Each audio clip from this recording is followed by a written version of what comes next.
South Korea's exports surpassed $50 billion for the fifth straight month. The government data shows a rebound from the dismal figures recorded in June, so this could be a sign of strength in the local economy. Ji-yeon help us look beyond the uplifting numbers.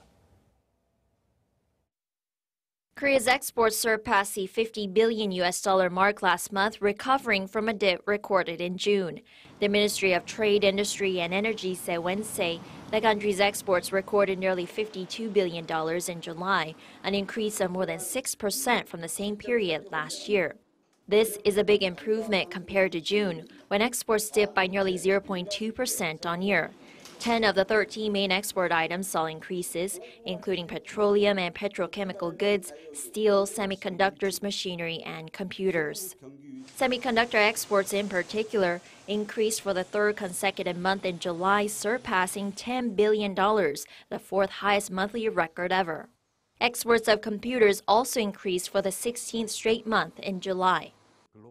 A global shortage of semiconductors has continued since the end of 2016.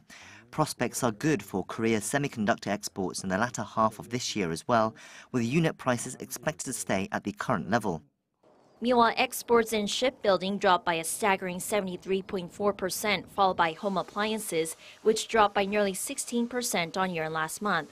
Auto exports dipped for the sixth straight month in July, falling by 13.5% from July last year, as shipments to Korea's biggest auto export market, the U.S., slumped, following U.S. import restrictions.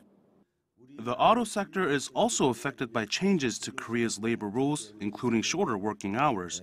But as we adjust to the changes, the ministry thinks auto exports will recover in the second half. Exports to China and South American countries increased the most, growing by around 27% and 23% respectively. Exports to the ASEAN region and India dipped due to increased local competition. Imports also increased by more than 16% in July on year to record nearly $45 billion. The trade surplus for July was more than $7 billion. It was the 78th straight month it has been in surplus. The ministry cites favorable economic conditions for the global manufacturing sector, increases in gross domestic product among major economies, and increases in unit prices of major exporting goods for the strong export figures.